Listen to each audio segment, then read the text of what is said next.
silmitsi kasvava antisemitismi ja antisionismi lainega, mis on eristamatu juudi vihkamisest. See on levinud üle kogu maailma, nüüd domineerib see popkultuuris ja suuremas osas peavoolumeedias ning seda aktsepteeritakse üha enam poliitilises diskursuses. Mida saavad juudid teha? Selle asemel, et lootusetuna alla anda, on vastus võidelda vastu, ammutades inspiratsiooni Ameerika juudi aktivismi hiilgeaegadest, kui seisti Nõukogude Liidu juutide eest. Teisisõnu, on aeg, et Ameerika juudid hakkaksid käituma nagu refusionikud. Täna saates Mõtle 2 korda arutame, kuidas taas omaks võtta refusioniku mõtteviisi koos uue raamatu autoriga, kes räägib meile, kuidas seda teha.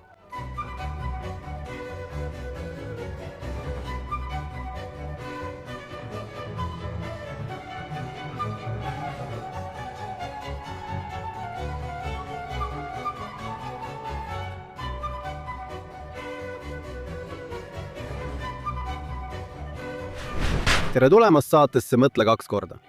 40 aastat tagasi olid Ameerika juudid ühinenud aktivistliku liikumise toetuseks, mis oli ajaloolise võidu lävel. Liikumine Nõukogude juutide vabaduse nimel algas väikese algatusena, kuid 1980-ndate lõpuks oli see kogunud laialdast toetust juudi refusenikidele. Moskva kurja impeeriumi lõksu jäänud juutide eest peetud liikumine kulmineerus 1987 aastal suure marssiga Washingtonis, mis ennustas Berliini müüri langemist. Ja kuni 2 miljoni juudi võimalus emigreeruda vabadusse Iisraeli ja Ameerika Ühendriikidesse. Aga küsimus, mille peame endale nüüd esitama, on see. Kui Ameerika juudid kogevad praegu enneolematut antisemitismi ja antisionismi tõusu, see on puhas juudi vihkamine. Miks ei suuda see sama kogukond kasutada Nõukogude juutide aktivismi vaimu enda kaitsmiseks? See on eriti asjakohane, kuna suure osa sellest stsenaariumist, mida mõtlematult kordavad need, kes süüdistavad Iisraeli valesti genotsiidis või apartheidiriigiks olemises, kirjutasid 60-ndatel ja 70-ndatel aastatel Nõukogude propagandistid, kes püüdsid kodumaal juutide teisiti mõtlemist maha suruda ja välismaal Ameerika kommunismivastaseid õõnestada. Nõukogude võimud leiutasid selle, mida teadlane Isabella Tabarovski nimetab vandenõulikus antisionismiks. Ja see on säilinud ning saanud aluseks enamikele laimudele ja verisüüdistustele, mida tänapäeval Iisraeli ja juutide pihta heidetakse.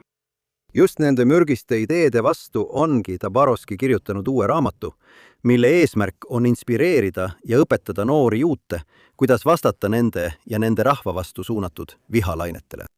Ja meil on hea meel, et ta on täna meiega, et sellest rääkida. Isabella Tabarovski on Nõukogude antisionismi ja kaasaegse antisemitismi uurija.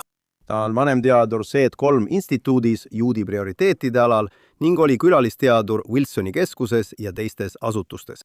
Ta sündis Nõukogude Liidus ja emigreerus teismelisena Ameerika Ühendriikidesse enne Harvardi ülikooli õppima asumist. Ta on kaastööline ajakirjas Tablet ning kirjutab paljudele teistele väljaannetele ja peab laialdaselt loenguid. Ja ta on raamatu Ole refusenik, juudi üliõpilase ellujäämisjuhend autor. Isabella Tabarovski, tere tulemast saatesse Think Twice. Suur tänu, et mind kutsusite. Aitäh, et leidsite aega täna meiega liituda.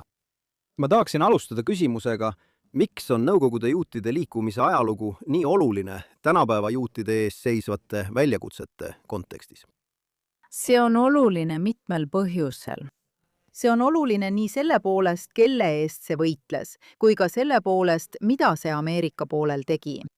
Ma arvan, et see, mida see püüdis käsitleda, oli antisemitism Nõukogude Liidus, mis avaldus väga sarnasel viisil nagu see, mida me täna näeme. See, mida Nõukogude juudid kogesid, oli tegelikult antisionism. Tead, NSVL läks ajalukku kui riik, kus antisemitismi toetas riik ise. Aga tegelikult oleks täpsem öelda, et see oli riik, kus riiklikult toetati sionismi vastasust. Ja just sellepärast hakkasin ma sellest juba aastaid tagasi kirjutama, sest ma nägin, mis Ameerikasse tulemas on. See oli sama keel, samad ideed, sama mõttemaailm, sama seletusloogika. Ja nii ma hakkasingi seda uurima, analüüsima ja sellest kirjutama. ja Ameerika poolel oli liikumine Nõukogude juutide toetuseks nii oluline, sest see tõi kokku nii Ameerika juudid kui ka Briti juudid. Muide ka Austraalia juudid ja Iisraeli juudid. Võitluses oma õiguste eest, oma rahvuse eest, tõepoolest. Ma arvan, et see andis Ameerika juutidele võimaluse võidelda juudi rahva eest. Ja ma arvan, et see on praegu väga võimas eeskuju. Aitäh, et kuulasite saadet Mõtle 2 korda. Olenemata sellest, kas kuulate meid mõnel taskuhäälingu platvormil või vaatate meid otseülekandes Facebookis, X-is või JNS-i YouTube'i kanalil, palun pange JNS-ile meeldib ja või tellige kanal, klõpsake teavituste jaoks kellukest ning andke meile häid hinnanguid. Samuti lisaks saatele Mõtle 2 korda on olemas ka Jonathan Tobini igapäevane taskuhääling, kus jagan teiega rohkem uudiseid ja analüüse kõige olulisemate teemade kohta, millega me täna silmitsi seisame. Igapäevast saadet leiate nimega Jonathan Tobin Daily GNS-i kanalilt kõikjal, kus te oma taskuhäälinguid kuulate. Ja nüüd tagasi tänase programmi juurde. Jah, see oli juba ammu, 40 aastat tagasi. Aga kontrast Nõukogude juutide liikumise edu vahel. Kuigi ma peaksin lisama, et see algas Ameerika Ühendriikides väga tagasihoidlikult ja kasvas lõpuks millekski, mis hõlmas kogu kogukonda. Aga kontrast Nõukogude juutide liikumise edu ja praegusele kriisile väljaspool Iisraeli elavate juutide mõneti, ütleme nii, ebajärjekindla ja sageli ebapiisava reageerimise vahel on silmatorkav. Oma raamatus kirjutad sa sellest, mida nimetad refusioniku mõtteviisiks. Mis see on? Ja kuidas selle mõtteviisi taas omandamine aitab juutidel mitte ainult tänaste väljakutsetega toime tulla, vaid ka võita antisioniste, kes on sisuliselt antisemiidid? Ma arvan, et sellele küsimusele vastamiseks peame kõigepealt tagasi pöörduma küsimuse juurde, mis on refusinik? Mida see mõiste tegelikult tähendab? Jah. Ma arvan, et seda mäletatakse pigem kui juute, kes ei saanud NSV Liidust emigreeruda. Sa ei saanud NSV Liidust emigreeruda, see oli keelatud. Ja juudid taotlesid pärast 6-päevast sõda väljarännet. Neid inspireeris väga Iisraeli võit 6-päevases sõjas. Ja nii nad mõistsid, et tahavad olla osa juudi riigist. Tead, nad ei tahtnud enam olla osa Nõukogude loost. Nad tahtsid olla osa juudi loost. Nii nad taotlesid väljarännet ja said eitava vastuse. Nende taotlus lükati tagasi. Ja sellest tulenebki termin, et nad on refusnikud. Neile keelduti. Aga oli ka teine termin või teine viis sellele läheneda ja sellele mõelda. Ja tegelikult liikumise juhid, liikumise aktivistid mõtlesid endast just nii, et enne kui riik neist keeldusid nemad riigist. Ja mis kõige tähtsam, nad keeldusid kokkuleppest, mida riik neile pakkus. Nad keeldusid sellest ideest, et neilt oodatakse juutidena vaenulikus keskkonnas elamist ja et nad peaksid omaks võtma või leppima nende antisionistlike ideedega, mis kõikjal ringlesid. Teate, Nõukogude Liit viis alates 1967 aastast läbi tõeliselt ulatusliku antisionistliku kampaania. See oli alati antisionistlik, kuid 1967 aastal algas see tõeliselt koondatud kujul, nii riigisiseselt kui ka välismaal. Ja nii nad ütlevadki, me keeldume sellest, me ei taha sellega leppida, me oleme juudid. Ja muide, me keeldume ka sellest mõttest, et selleks, et olla aktsepteeritud, peame loobuma igast oma juudi idee või identiteedi osast. Tead, ja nad ei aktsepteeri seda niikuinii. Ja ma arvan, et see on ka praeguseks hetkeks väga hea õppetund.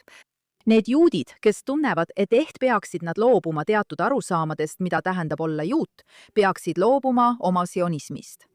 Nad peaksid loobuma oma seotusest Iisraeliga. Ja siis neid armastatakse ja aktsepteeritakse progressiivsetes ringkondades.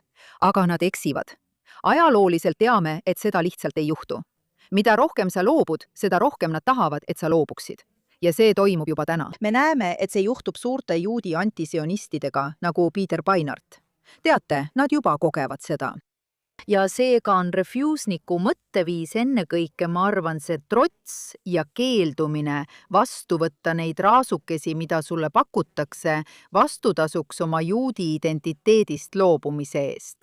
Ja nii, ma alustan raamatut. Minu esimene peatükk on oma sionismi tagasivõtmine. Iga peatükk on sisuliselt õppetund, mis pärineb sellest liikumisest, aga ka minu intervjuudest noorte juudi aktivistidega tänapäeval. Nii oma sionismi tagasivõtmine on see, mida refusionikud tol ajal tegid ja mida ka noored Ameerika juudid ülikoolides, kes said ja saavad täna juhtideks, samuti teevad. Sest nad mõistavad, et sa ei saa loobuda sionismist. Nad ütlevad sulle, et loobu sellest, sina pead selle tagasi võtma. On veel üks õppetund, mis puudutab ohvrirollist keeldumist. Refusinikutega on seotud üks väga huvitav lugu. Nad kohtuvad koos. Exoduse autori Leon Urissiga. Exodus oli väga populaarne romaan, mis kirjeldas riigi asutamist. Sellest tehti väga populaarne film. Ja tead, Leon Uris tuleb Nõukogude Liitu, ma arvan, et 80-ndatel ja kohtub refusinikutega. Ja üks asi, mida ta ütleb, on see, et ta ütleb, teate, ma ootasin, et te oleksite ohvrid, aga te ei ole seda. Teid kiusatakse taga. Tead, refusionikud talusid aastaid Gulagis. KGB jälitas neid igal sammul. Ja ometi ei olnud nad ohvrid ega mõelnud kunagi endast nii. Ja ka tänapäeva noored aktivistid ülikoolides jõuavad iseseisvalt samale arusaamale. See ei ole sellepärast, et nad oleksid seda ajalugu õppinud. Iseseisvalt ütlevad nad, et me ei saa olla oma loos ohvrid, me peame olema oma loos kangelased. Ja seetõttu on vaja mõtteviisi muutust, mis minu arvates on tõesti väga vajalik, et sellele ajale vastu pidada. Jah, mul on sellele, mida sa just ütlesid, kaks väga tugevat reaktsiooni. Üks neist on see, kui sa räägid kangelaseks olemisest ja selle tagasivõtmisest. Seistes silmitsi mõne kõige hullemaga neist, tead, sionismi vastaste ja juudi vastaste jõukudega. Ülikooli linnakutes ütlevad juudi juhid alguses juutidele, et nad peaksid justkui paigale jääma ja varjuma. Minge koju, ärge nendega vaielge, vaid lahkuge ülikooli linnakust. Ja see on täiesti vastupidine sellele, mis oli Nõukogude juutide liikumise vaim neile meist, kes on piisavalt vanad, et seda mäletada.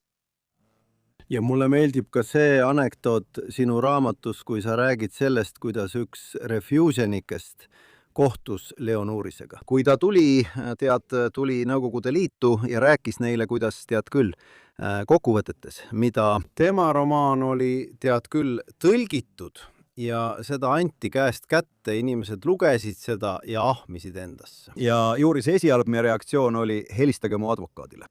Tead küll, nad varastavad mu raamatut, ma ei saa honoraari, enne kui sa saad aru, mida nad tegelikult teevad. Täpselt nii. Tema raamat oli Nõukogude juutidele, refusionikutele tohutult inspireeriv. Tead, on olemas tsitaat, mis on omistatud Šaranskile. Ma ei suutnud seda kunagi kinnitada, aga midagi sellist, et kui annate mulle, ma ei tea, 10 000 eksemplari Urisi romaani, siis ma teen kõik Nõukogude Liidu juudid sionistideks.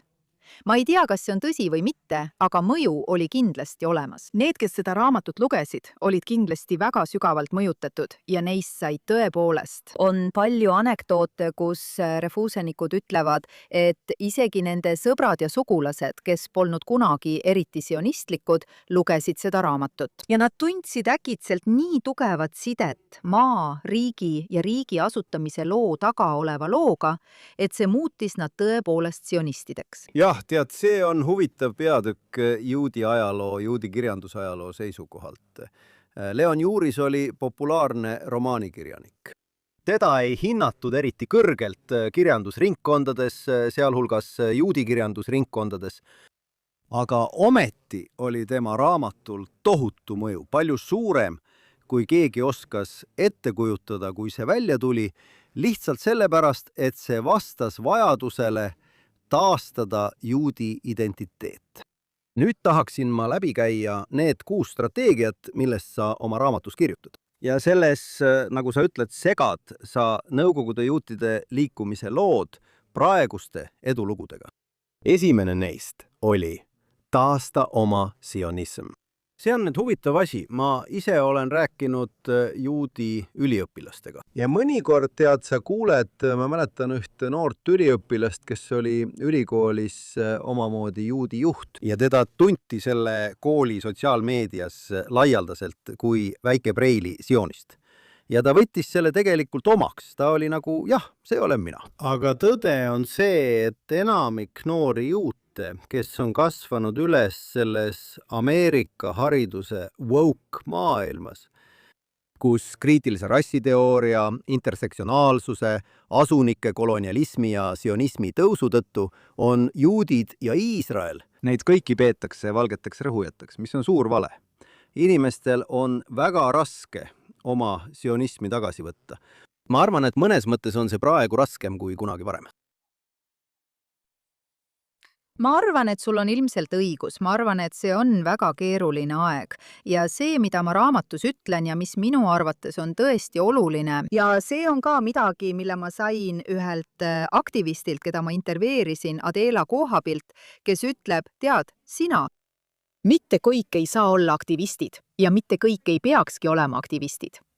Tead, võib-olla tahad sa olla pigem eestkõneleja kui aktivist. Ta peab end eestkõnelejaks ja selgitab raamatus selle erinevust. Aga ma läheksin isegi veel kaugemale. Ma arvan, et kui sa vaatad Nõukogude juutide liikumist, kui sa vaatad refuusenikide liikumist, siis needsamad refuusenikid, kes olid selle kõige keskmes Nõukogude Liidus, mis oli kõikvõimas, eks? Neil ei olnud tegelikult üldse mingit võimu. Aga kuidas nad oma liikumist üles ehitasid, tead, mitte kõik ei ole Natan Sharansky. Mitte kõik ei astu igal sammul süsteemile vastu ega esita sellele tõsist väljakutset. Ja on valmis kannatama, nagu tema kannatas, jah? Täpselt, 9 aastat Gulagis, kõige karmimates vanglates, selle veendumuse või otsustavusega, et ta ei täida ühtegi KGB käsku.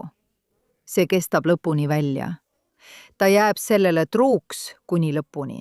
Mitte kõik ei saa sellised olla ja mitte kõik ei peagi olema. Ma mõtlen sellest kui omamoodi kontsentrilistest ringidest. Nii et sul on inimesed nagu Sharansky ja võib-olla veel paar tosinat teist, kes said tuntud refuusenikuteks, kelle ümber Ameerika juudid koondusid. Nad said selle liikumise sümboliteks. Ja nende ümber oli veel üks kontsentriline ring aktiviste, võib-olla ütleme paarsada inimest, võib-olla mõned sajad inimesed, kes neid toetasid. Kes tõesti, kes osalesid oma kirjastatud kirjanduse trükkimises, mõned neist, kes trükkisid hilisõhtuti Leon Juurisi romaani eksemplare, eks. Nad olid nagu, tead, nad suhtlesid vangidega Gulagis. Nii et see on paarsada inimest. Ka nemad olid ohus. Võib-olla olid nad väiksemas ohus kui need, kes olid keskel.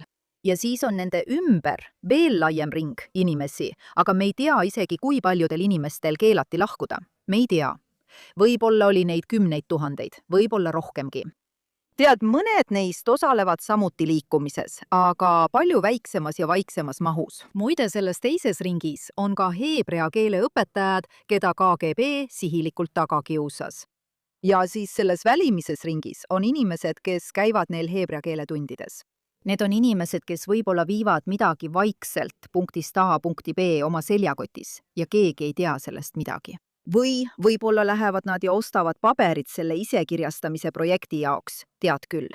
Või võib-olla on nad lihtsalt inimesed, kes räägivad oma köögis ja räägivad oma lastele, kes tulevad koolist ja ütlevad, nad ütlesid mulle, et Iisrael on agressor ja tapab araabia naisi ja lapsi lõbu pärast.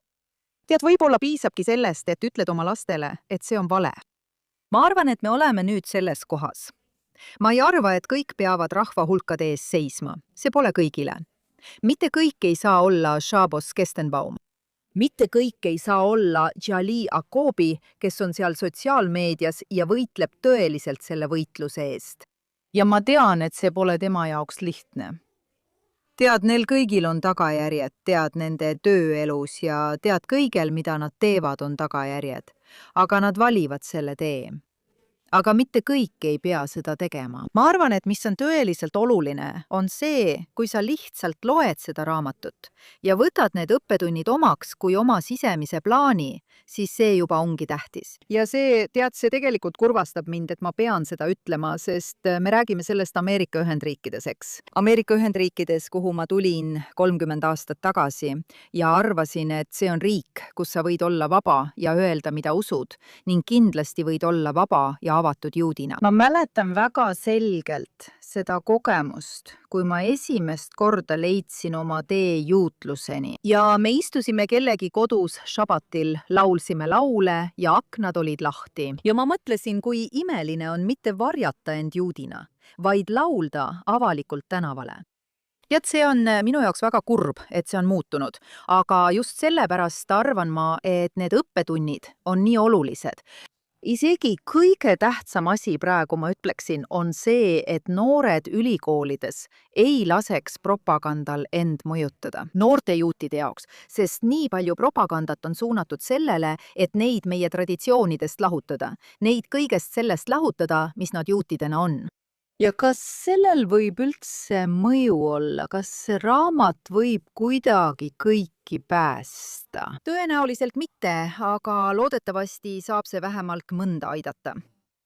Nüüd sinu strateegia teine osa, mida sa nimetad harida ennast. Selles räägid sa jõupingutustest tõsta juutide juudialast kirjaoskust endises Nõukogude Liidus, kus juudi õpetus, judaism, sionism ja heebrea keel olid aastakümneid sisuliselt keelatud. Nüüd, kuigi olud on üsna erinevad, paneb see mind mõtlema, kuidas nii paljud Ameerika juudid on omal moel juudi asjades sama võhiklikud nagu Nõukogude juudid, kes olid juudi maailmast ära lõigatud.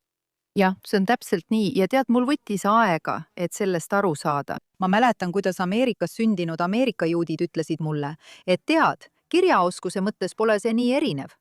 Ma ei uskunud seda tegelikult. Ja nüüd arvan, et see on väga tõsi. Ja vaata, ma arvan, et paljud meist juudi maailmas räägivad nüüd sellest, kuidas juudi haridus tuleb ümber kujundada.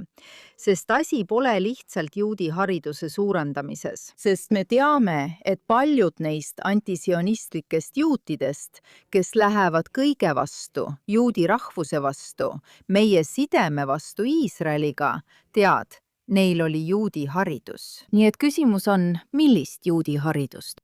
Tegelikult arvan ma, et heebrea keel on Ameerika juutidele sama oluline, kui see oli Nõukogude juutidele. Sest tegelikult ei saa. Hebrea keeles on nii palju kultuuri, nii palju juudi kultuuri, mis on loodud heebrea keeles, et sa ei saa tegelikult ühendust luua. Ma arvan, et täielikult oma rahvaga. Kui sul pole vähemalt mõningaid põhioskusi, et aru saada, lugeda, kuulda. Ma räägin alati Iisraeli muusikast, kuidas siis, kui ma esimest korda hakkasin heebrea keelt õppima, hakkasin ma märkama ridu liturgiast täiesti ilmalikus Iisraeli muusikas. Ja ma mäletan, kui uskumatu see minu jaoks oli. Ma mõtlesin, et see on täiesti ilmalik artist. Aga need read heebrea palvest ja toorast on nii suur osa Iisraeli teadvusest, et nad lisavad neid oma lauludesse. See tundus mulle tõesti uskumatu. Ja kui sa ei oska heebrea keelt, jääb see kõik sul märkamata. Ja kindlasti peab olema parem haridus Iisraeli kohta. Ja sionismi kohta. Mitte mingisuguse propagandana, vaid lihtsalt. Unusta propaganda. Inimesed lihtsalt ei tea seda lugu. Inimesed peavad seda lugu õppima. Ja ma lisaksin ka, et ma arvan, et noored inimesed peavad teadma, mis juhtus Nõukogude juutidega, peavad teadma antisionismi lugu, kust see pärineb ja kuidas seda kasutati juutide rõhumiseks aastakümneid. See on väga hästi dokumenteeritud. Ma arvan, et see on tõesti oluline. Ja lisaks sellele arvan ma, et Ameerika koolide suur hariduslik puudujääk on see, et pole õpetatud kommunismi ega Nõukogude Liidu kohta. Kuidas see fakt, et inimesed, eriti juudid, ma arvavad, et antisemitism pärineb ainult Natsi-Saksamaalt? See on lihtsalt häbiasi. Nii et kõik see peab muutuma, aga kuni süsteemid ei muutu, arvan ma, et noored ma tahan öelda, et noored peavad ise seda teadmist otsima, täpselt nagu refuse'nikud otsisid teadmisi Iisraeli, sionismi ja heebrea keele kohta. jaa. ma arvan, et see on väga tõsi. Nüüd sinu kolmas strateegia, mida sa nimetad leia oma võitluskaaslased. Nüüd dilemma, mis on juutidel Põhja-Ameerikas, on see, et üks nende peamisi probleeme on see, et nende traditsioonilised liitlased on neid reetnud alates 7. oktoobrist. Nii et küsimus on, kes on täna meie liitlased? Teate, mulle meeldib see küsimus, sest see kerkib üles iga kord, kui ma esinen. Ja ma ütlen alati, et me ei ole tegelikult üksi. On inimesi, kes tahavad olla meiega, kes on meiega ja kes tahavad meiega olla. Probleem on selles, et sulle nad ei meeldi. Ja see on mõtteviisi muutus, mis peab toimuma, sest on olemas imelisi inimesi, on olemas kristlikud sionistid, on olemas, Californias on neil olnud nii palju edu koostöös indiaani kogukondadega. On imelisi inimesi, kes tahavad olla sinu poolel, kes toetavad sind. On vaja muutust. See kiindumus, see mõte, et ainult vasakpoolsed on väärtliiklased, see on lihtsalt, see on nii vastupidine, see on vastuolus reaalsusega. Inimesed hakkavad rääkima, kuidas 1920-ndatel oli nende onu irv, ma ei tea, alumises Manhattanis, mis iganes, et rõivatööstuse piirkond, juhtis meeleavaldusi. Ja see kõik on kadunud. See kõik on kadunud. Vaata tänapäeva vasakpoolseid.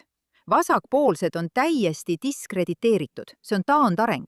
See on, kõik käib moraalsete ümberpööramiste ümber. Kuidas sa saad öelda, et kuidagi on vasakpoolsed paremad kui tavalised tsentristlikud konservatiivid? See on muutus, mis tõesti peab toimuma.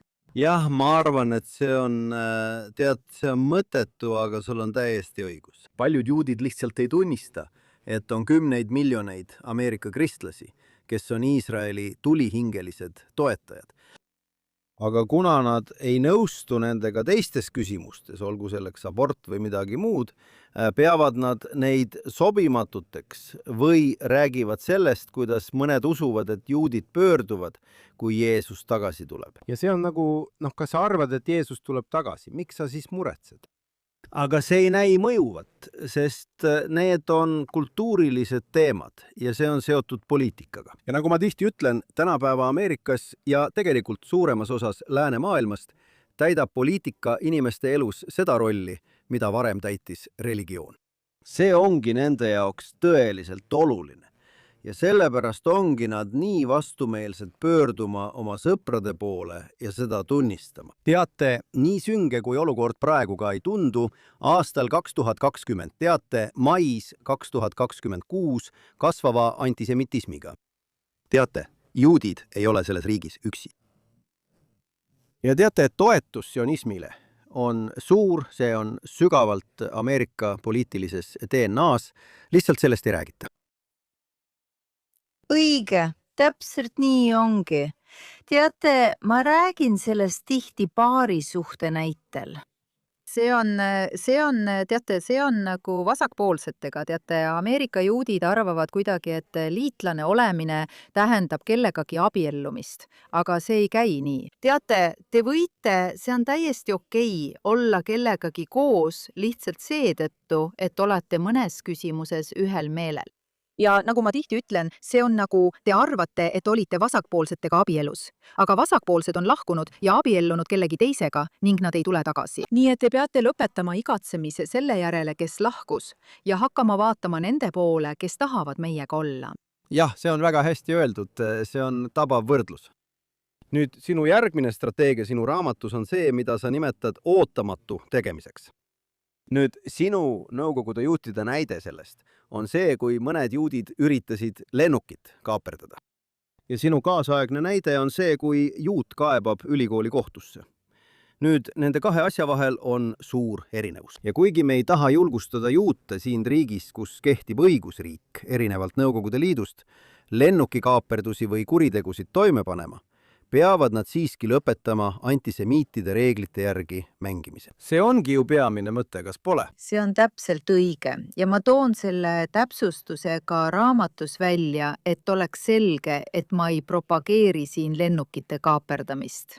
Aga jah, tegutsedes loomingulisematel viisidel. Tead, sa ei pea lihtsalt, ma mäletan, et mingil hetkel pärast 7. oktoobrit mingis ülikoolis, ma isegi ei mäleta millises, aga ülikool blokeeris juutidele tee. Ja siis pidid juudid minema ja nad läksid sisse teisest uksest.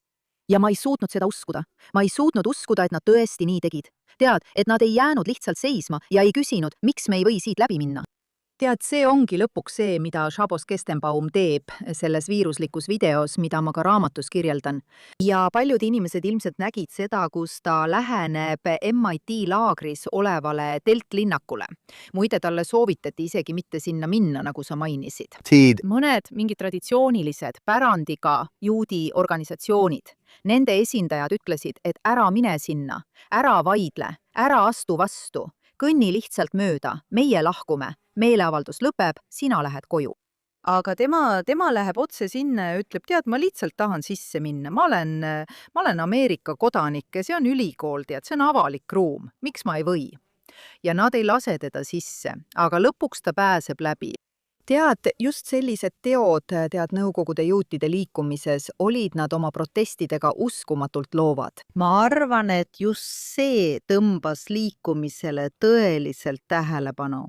Nad kasutasid tõesti piibellikke väljendeid, tead näiteks, lase mu rahvas vabaks. Mina olen oma venna hoidja, tõeliselt loov tänavaaktsioon. Ma arvan, et me peame ka millegi sellise peale mõtlema hakkama. Ja aususe mõttes on olemas liikumisi, mis nüüd algavad rohkem rohujuure tasandil, tead. Liikumine, mis on vastu sionismi vastasusele. Ma arvan, et seda nimetatakse, neil on mõned loomingulised loosungid, mis tead, just seda meil ongi vaja. Meil on vaja rohkem tänavaaktsioone, meil on vaja rohkem tänavaproteste. Tead, inimesed on vihased, avalda oma viha avalikult. Ja see on lihtsalt üks viis. Ma ei ütle, et kõik peavad seda tegema. Ma lihtsalt ütlen, et see on üks näide. Tead, ära alati reegleid järgi. On täiesti okei, kui sa mõnikord reegleid ei järgi. Jah, ma arvan, et see ongi mõte ja see oligi Nõukogude juutide liikumise ajalugu. ma arvan taas, et seda analüüsiti tagantjärele palju ja kõik arvasid kuidagi, et see tead, kuidas see lõppes, oli ka see, kuidas see algas. See ei alanud tead millegi sellisena, mida juudi eliit oleks omaks võtnud. Alguses polnud see massiliikumine. See oli midagi, mida ainult tead bussiimid, dissidendid, juudi dissidendid omaks võtsid. Ja tead, mõned neist läksid headesse suundadesse, mõned halbadesse suundadesse. Aga asja mõte on selles, et nad ei mänginud reeglite järgi. Ja tead, see oligi ainus viis ellu jääda, sest reeglite järgi mängimine tähendas, et teine pool võidab, kuna neil on kogu võim. Ja tead, see on midagi, mida sa ei saa aktsepteerida. Täpselt, aga tead, ma ütleksin, et isegi reeglite piires ma ei usu, et me teeme kõike, mida suudame. Tead, kui võtta näiteks tänavaprotestid, siis on palju asju, mida me võiksime teha olemasolevate reeglite piires. Tead, ma mõtlen, et on oluline minna välja Iisraeli lippudega, aga ilmselt saab teha veel rohkem tead huvitavamaid ja loomingulisemaid asju. Nii et seal on palju ruumi, palju arenguruumi.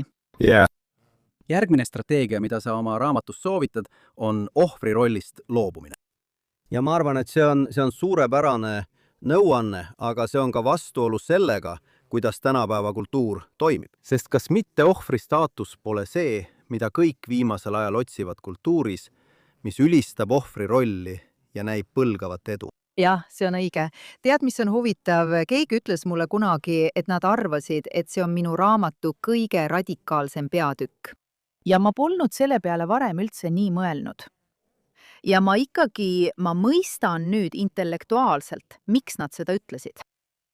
Vaata, ma arvan, et mingis mõttes haakub see peatükk tegelikult esimese peatükiga, mis ütleb, et võta oma sionism tagasi, sest sionistid ei olnud kunagi ohvrideks. Sionismi mõte on alati olnud, et me suudame seda ise teha, me saame ise hakkama. See tähendab iseendale lootmist ja oma eesmärkide saavutamist. ja ma arvan, et see ongi tegelikult mõtteviisi muutus. Ja mina ei näe põhjust, miks me ei võiks seda teha.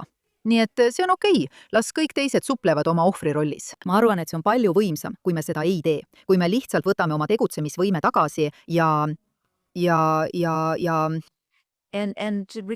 lihtsalt liigume edasi jõupositsioonilt, mitte ohvri rollist. Mis meil kaotada on? Ma arvan, et pole eriti midagi võita, kui me võitleme või püüame endale kohta leida selles ohvri rolli olümpial. Tead, meile ei anta seal niikuinii kohta. See rõhujate ja rõhutute kultuur on juba kivisse raiutud. nii et Mida me siis teeme? Kas me läheme ja proovime neid veenda, et ei, me oleme ka ohvrid? See ei ole lihtsalt eriti tugev positsioon, milles tegutseda. jah, ma arvan, et sul on täiesti õigus ja ma arvan, vabandust, kui sa mäletad, siis paar aastat tagasi oli Oscarite jagamisel, tead küll, filmi auhindade jagamisel, üks skandaal, kus nad muutsid reegleid nii, et parima filmi nominendid said kandideerida ainult siis, kui need olid piisavalt mitmekesised.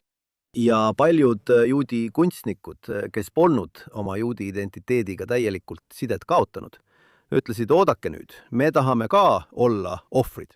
Tead, kaasake meid ka oma TEI, tead küll, katekismusesse.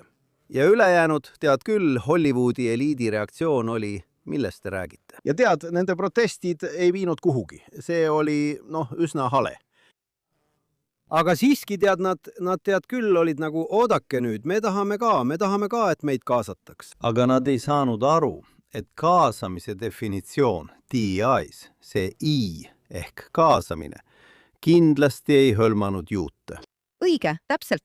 Tead, ma arvan, et me oleme praegu punktis, kus nii palju institutsionaalset mädanikku on avalikuks tulnud, et on raske üldse mõelda neist institutsioonidest kui prestiižikatest. Ma mõtlen, vaata, kes saavad Pulitzeri auhindu. Vaata, tead, Nicolas Christoph, 2 korda Pulitzeri laureaat. Vaata, mida ta avaldab. Vaata, mida New York Times avaldab. Kes üldse tahab olla osa sellest prestiižist? Ma arvan, et me oleme nüüd jõudnud punkti, kus tead, Barry Weiss läks ja alustas koos teistega täiesti uut ülikooli. Ma arvan, et me oleme kohas, kus me lihtsalt peame kogu süsteemi uuesti leiutama. See on kurb, sest meie alustasime Hollywoodi, tead, juudid alustasid Hollywoodi. See on nagu, et juudid olid, tead, kõigi nende inimõiguste organisatsioonide asutajad, mis nüüd välistavad juute ja demoniseerivad juute. Noh, olgu, see ongi nii. Nii et me läheme ja loome uued institutsioonid, mis järgivad reegleid ja lükkavad ohvri rolli tagasi. Jah, ma arvan, et see on täpselt õige. Nüüd sinu viimane strateegia, mille sa välja tood, on nimega juudi identiteedist lähtumine. Mida see tähendab ja kuidas see toimib? Tead, minu arvates on see tegelikult kõige raskem peatükk. Peatükid, kõige raskem idee, mida paljudel vasakpoolseteks pidavatel Ameerika juutidel on minu arvates raske omaks võtta. Sest nagu sa ütlesid, poliitika on saanud kuningaks. Nagu see oleks ainus asi, millest inimestel hoolib. See on see, mille järgi nad kõike mõõdavad. Ja nii nende positsioon selles ongi see, mille järgi nad mõõdavad. Head ja halba, eks ole, põhimõtteliselt sinu poliitilise seisukoha järgi. Ja mida ma inimestele ütlen, on ka see, et nad laseksid poliitikal endast vähem kinni hoida. Tead, on ka teisi asju, mis on samuti väga olulised. Ja see puudutab ka seda, kuidas me Iisraeli vaatame, sest nii suur osa vestlusest Iisraeli teemal on ainult poliitika. Tead nii palju, et ma tegelikult arvan, et see on kuidagi tahtlik, tead, et need, kes meid nendesse vestlustesse juhivad, tahavadki, et see nii oleks. Tead, ma ei taha siin vandenõuteooriat kõlada, aga tundub, et ainus asi, millest inimesed räägivad, on see, kes Iisraelis võimul on. Nii et kui nad vihkavad Bibi Netanyahud, tähendab see, et nad lükkavad kogu Iisraeli tagasi. Tead, Iisraelis on palju enamat kui poliitika. On nii palju viise, kuidas Iisraeliga suhestuda peale poliitika. Sionismis on nii palju erinevaid tahke. Ma arvan, et sionismi olen ma viimasel ajal hakanud defineerima kui rahvuslikku ühtekuuluvust. Minu jaoks tähendab sionism juudi rahvustunnet. Seega on nii palju viise, kuidas juudi rahvustundega ühendust saada, millel pole absoluutselt mingit pistmist sellega, kes juhib Iisraeli poliitilist süsteemi. ja selles peatükis vaatan ma Trabos Kestenbaumi, keda ma juba mainisin, ning samuti Nathan Sharansky näidet. Nathan on keegi, tead, ja ma olen talle nii tänulik, et ta kirjutas raamatu eessõna. Ta on keegi, kes on alati juhindunud juudi väärtustest. Tema jaoks on juudi identiteet ja juudi rahvas alati olnud esikohal ning ta on alati selle nimel töötanud. Tead, või just see ongi olnud tema peamine kaalutlus, tema peamine mõte. Ja kui me vaatame tema peamist motivaatorit ja kui me vaatame näiteks Šaposit, kes alustas noore mehena, olles registreeritud demokraat ning ma arvan, et hääletas Bernie Sandersi poolt ja peab end siiani oma väärtustel progressiivseks. Aga siis, kui ta puutub kokku sellega, millega ta pärast 7. oktoobrit kokku puutub, jõuab ta järeldusele, et partei, mille poolt ta alati on hääletanud, ei toeta juudi rahvast. Ja nii ta muudabki oma kuuluvust. Teate, ja siin on see tema jaoks järk-järguline ja keeruline protsess. Teate, ja kui ma sellest räägin, siis ma ütlen alati, et ma ei propageeri seda konkreetset teekonda. Ma ei ole siin parteilise sõnumiga, üldsegi mitte. Ma lihtsalt, mida ma ütlen, on see, et siin on noormees, kes alustab teekonda, ausat teekonda, et uurida, mis on tema jaoks olulisem.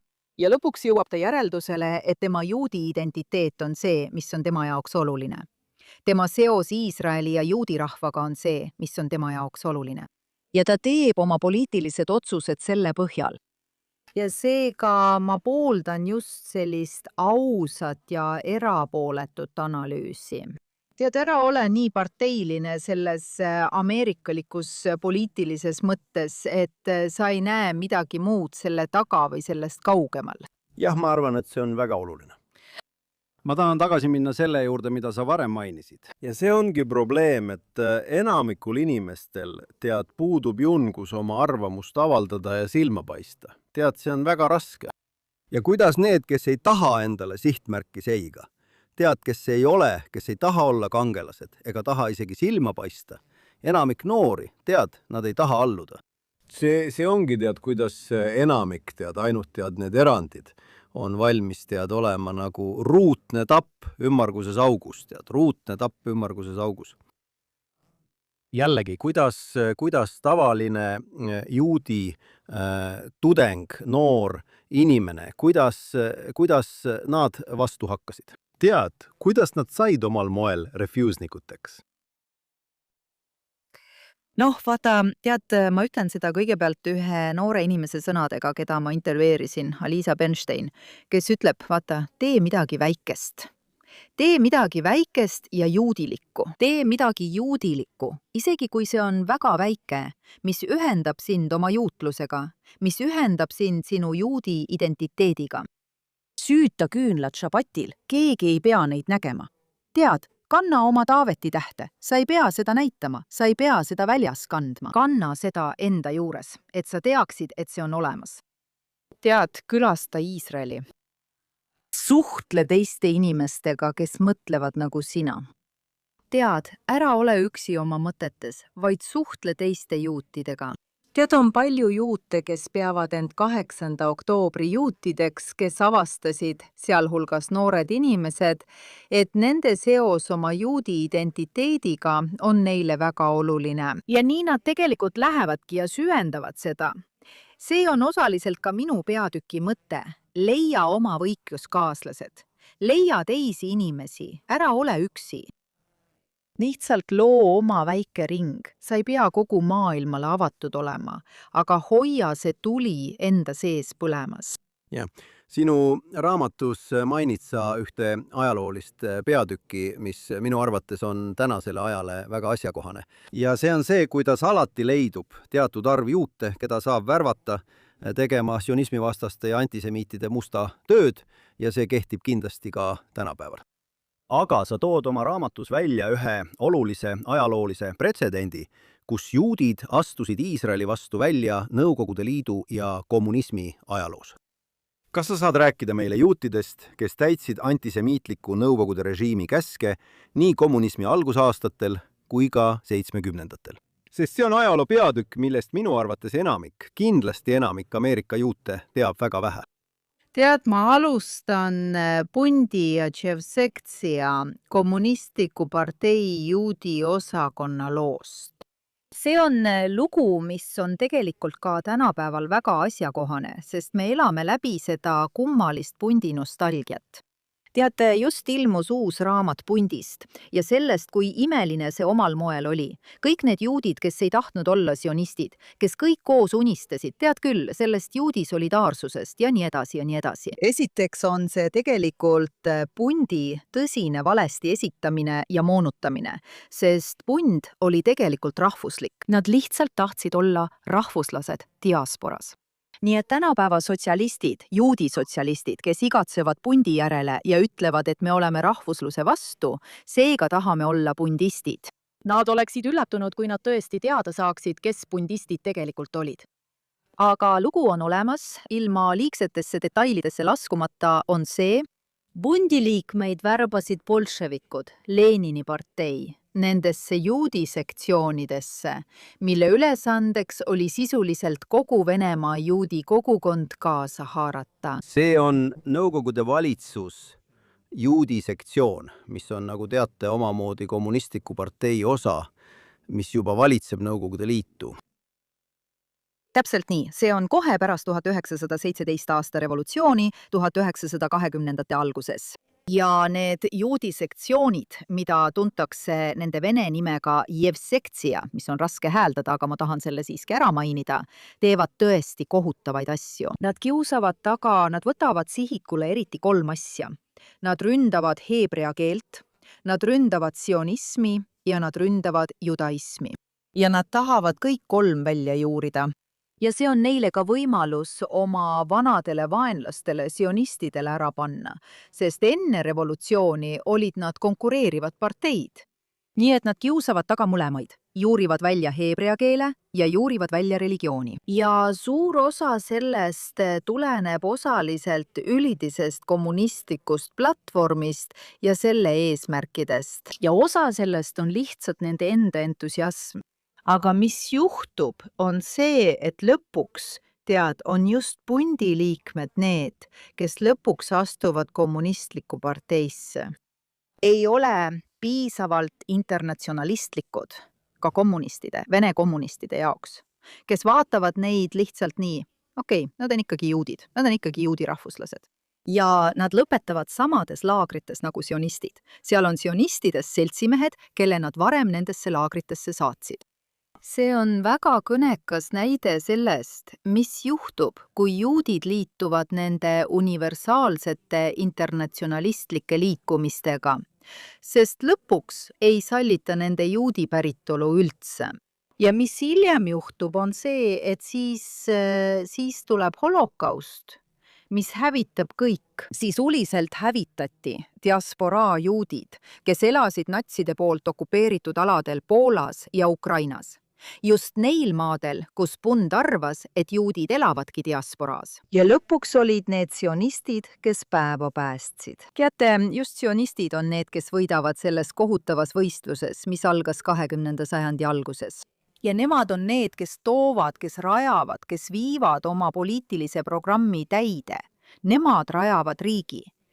Nad toovad Euroopa juudkonna jäänused riiki. Nad päästavad Lähis-Ida juudid, teate, Põhja-Aafrika juudid. Tõepoolest, ja lõpuks päästavad nad ka Nõukogude juudid, eks, kui Nõukogude Liit lagunes. Ja isegi 70-ndatel, kuhu juudid läksid? Nad läksid Iisraeli. Mõned läksid Ameerikasse, aga enamik neist jõudis lõpuks Iisraeli.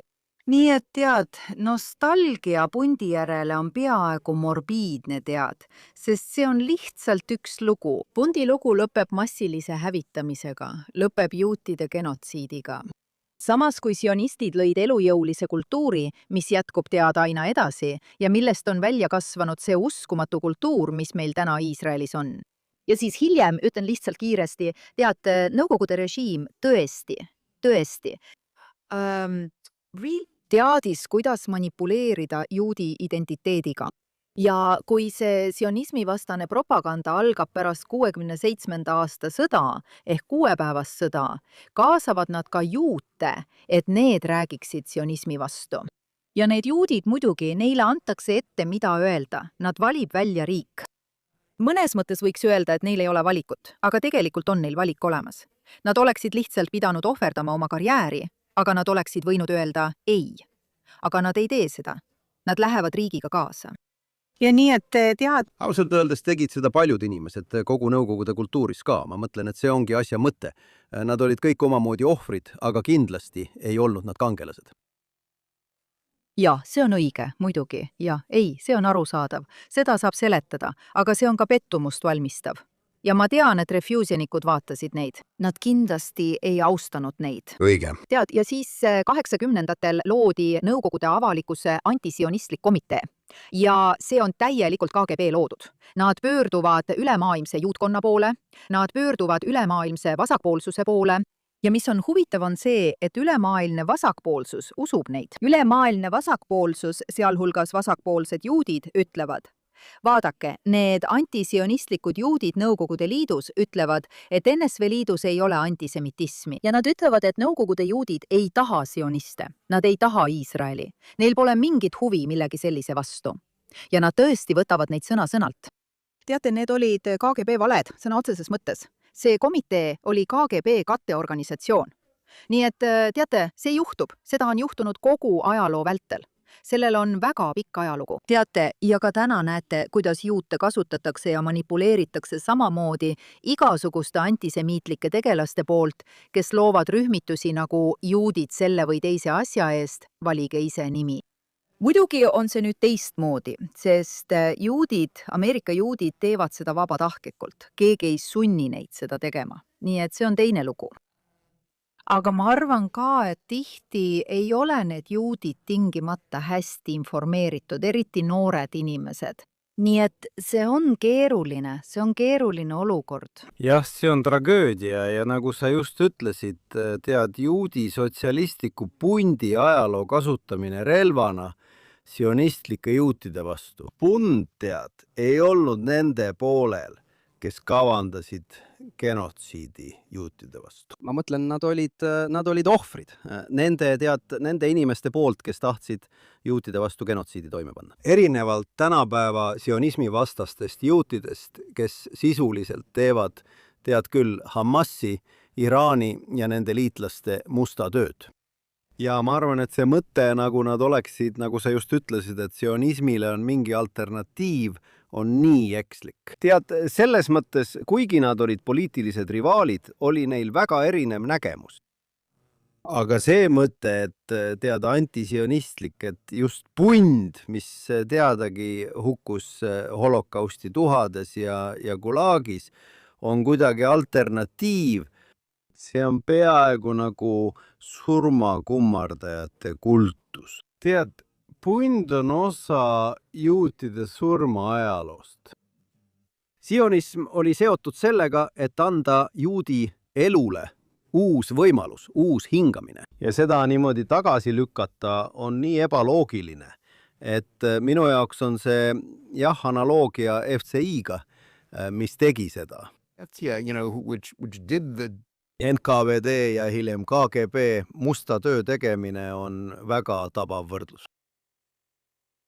Absoluutselt, jah, see on väga hea tähelepanek, et jah, see on nii oluline, et muidugi pund ei olnud nende poolel, kes olid, ma mõtlen välja arvatud Jevsektsija, juudi sektsioon, oli nende poolel, kes olid tegelikult juutide vastu, aga see oli väike osa.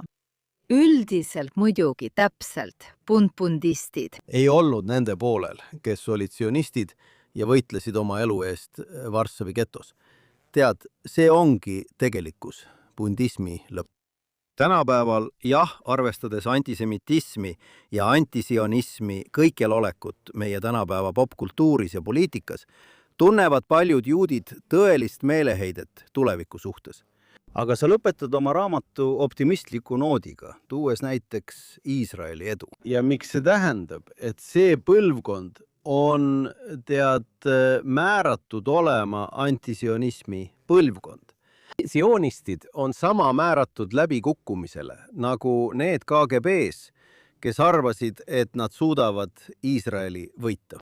kas sa tõesti usud, et ajalugu on Iisraeli ja sionismi poolel, mitte nende populaarse kultuuri iidolite poolel, keda kõik näivad kummardavat? Noh, vaata, ma lihtsalt valin lootuse, tead küll. Hatikva. Mida muud ikka teha saab? Ma mõtlen, et aga ma tõesti usun, ma usun põhimõtteliselt, et tõde võidab lõpuks. tead, meie ees seisab probleem, et antisionistlik liikumine sõidab tohutu valede laineharjal. Tead, valed, mida NSVL aastakümneid selle jaoks kokku pani, mille nad omaks võtsid ja siis arendasid välja omaenda valed, tead, järgmistel aastakümnetel. Tead, see on tõesti hämmastav, kui sa sellele otsa vaatad ja sellest aru saad. Lihtsalt tead, kui sa vaatad seda vihkamist, millega juudid läänes silmitsi seisavad. Ja sa saad aru, et see kõik põhineb valel, tead, nagu näiteks vale Gaza genotsiidi kohta. See on lihtsalt vale, eks? Ja ma mõtlen, et veresüüdistused on alati olnud valedel põhinevad. Ma ei ütle, et see saab olema lihtne, ega ka seda, et see saab olema kiire. Aga ma tõesti usun, et lõpuks võidab tõde, sest kuidas teisiti see üldse olla saaks. Tead, ja ma ütlen veel midagi, ma olen selle üle palju mõelnud, selle küsimuse üle, kuidas ühiskonnad on minevikus langenud antisionismi mõju alla. On alati lõpuks, ja mitte ainult Wolf ei ütle seda, vaid ma olen temaga täiesti nõus, et need ühiskonnad on lõpuks alati muutunud juudi eluga kokku sobimatuks. See oli Nõukogude Liit, see on Araabia riigid, see on 100% tõsi. Ja siis me küsime endalt, kas see juhtub ka Ameerikaga. Ja siin olen ma samuti veidi optimistlikum, kui ma võib-olla ajaloo põhjal oleksin. Ja see on sellepärast, et Ameerika on väga mitmekesine. Seda ei juhita täielikult keskuse poolt. Tead, erinevad osariigid teevad oma poliitikat ja sa näed, kuidas juudid kolivad New Yorgist Miamisse, eks? Sest sealne kultuur on külalislahkem. Ma arvan, et Ameerikas on meil väga tugev valijaskonnad, nagu me enne ütlesime. Kes sellest aru saavad? See hullumeelne sionismi vastane demoniseerimise laine on osa paketist, kuhu kuuluvad ka Ameerika vastasus, lääne vastasus, kapitalismi vastasus ja kõige selle vastasus, mille eest Ameerika seisab. Ja ma arvan, et need inimesed on valmis selle laine ja selle kultuuri vastu võitlema. See kultuur on sügavalt juurdunud. Aga ma arvan, et on olemas. Tead, ma arvan, et me suudame selle vastu võidelda. Ja ma ei arva, et tulemus on kuidagi ette määratud, tead. Tegelikult olen ma optimistlik. Jaa, ma jagan seda optimismi. Tead, ma arvan, et Ameerika Ühendriigid, ameeriklased on sakslasi 2 korda võitnud ja Vene kommunismi seljatanud. Neid ei löö sellised nagu ülikooli linnakute märatsevad kambad ja woke-aktivistid. Isabella, aitäh veel kord meiega liitumast. Kuidas saavad meie vaatajad ja kuulajad hankida raamatu Be a Refusenik ning kuidas saavad nad sinu tegemistel silma peal hoida? Selle raamatu saab osta Amazonist. Olen Twitteris nimega isa@isatabaro. Peamiselt olen ma Facebookis, natuke olen ka Instagramis, aga enamasti leiavad inimesed mind Twitterist. Väga hea. Aitäh, et mind kutsusid, mul oli väga meeldiv sinuga rääkida. Aitäh, tahame tänada ka meie publikut. Palun pidage meeles kuulata iga päev Jonathan Tobin Daily Editionit, mida saate kuulata kõikjal, kust oma taskuhäälinguid leiate.